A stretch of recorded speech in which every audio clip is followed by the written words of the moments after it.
सभापति महोदय, मुझे तो एक हमारे अभी मेरे से पहले साथी बोल रहे थे, ये कह रहे थे कि साहब बड़ी पड़ोसी मुल्क की साजिश हो सकती है। मुझे तो ये साजिश केंद्र सरकार की लग रही है। सभापति महोदय, डेनमार्क का दूध बेचना है, इसलिए 16 राज्यों में ये बीमारी होने के बावजूद इसको राष्ट्रीय आपदा घोषित नहीं करा। और मेरी मांग है देश के प्रधानमंत्री जी से, ये राष्ट्रीय आपदा घोषित करो। सिर्फ घड़ियाली आंसू बहाने से कुछ नहीं होता, गाय को घर में पालते हुए। और मैं तो मंत्री जी से कहना चाहता हूँ, मंत्री महोदय देसी गाय का संवर्धन करिए, उसकी नस्ल सुधारिए। ये जो कल एक एमएलए साहब गाय लेकर के आ गए थे, वो तो देसी थी नहीं। विधानसभा के आगे जो गाय ले आए वो तो अमेरिकन गाय पकड़ के ले आए, वो गाय भाग गई।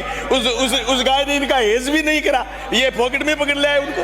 मैं कहना चाहता हूं सभापति महोदय, एक यहाँ इंजेक्शन का जिक्र करा गया है विधानसभा में, कई साथियों ने बोला गोट पोक्स। ये गोट पोक्स है क्या?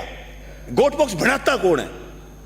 गुजरात में इनका कोई बड़ा सारा आदमी है, उसका गोट पोक्स में कोई वो है, बताइए अजी। यहाँ डॉक्टर थोड़ी है, तो एमएलए मंत्री है।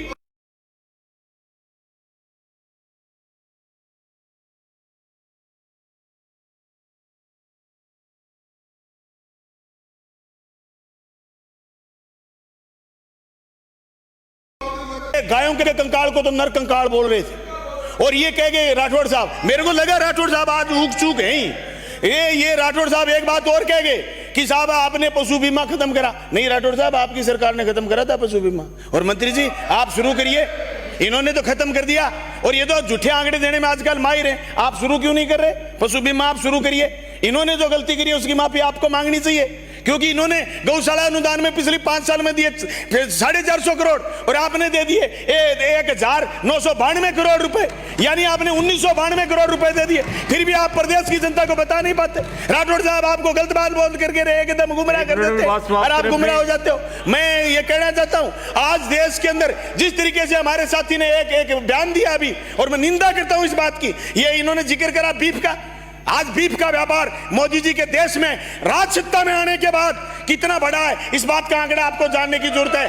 14,000 करोड़ का बीफ का व्यापार था, जो 51,000 करोड़ तक पहुंच गया, ये मोदी जी के राज में आने के बाद हुआ है। और ये कह रहे थे, केरल का जिक्र कर रहे थे, इनके किरण रिजिजू जो केंद्र के मंत्री हैं, वो गौमांस का खुला प्रचार करते हैं और खुला खाने के हाँ करते हैं। गोवा में इनकी सरकार बची है गौमांस का नाम लेकर के। मैं कहना चाहता हूं, ये मुद्दा होना ही नहीं चाहिए। असली बात ये कि गाय को बचाया कैसे जाए, देसी गाय को कैसे बताया जाए, जिस गाय को हम गाय माता कहते थे उसका संवर्धन कैसे करा जाए, इस बात पर गंभीरता से चर्चा करके आपको गाय को बचानी है। हम सब मिलकर के गाय को बचाएंगे, बाकी फिजूल की बातों में कोई नहीं पड़ेगा। आपका बहुत बहुत धन्यवाद, शुक्रिया।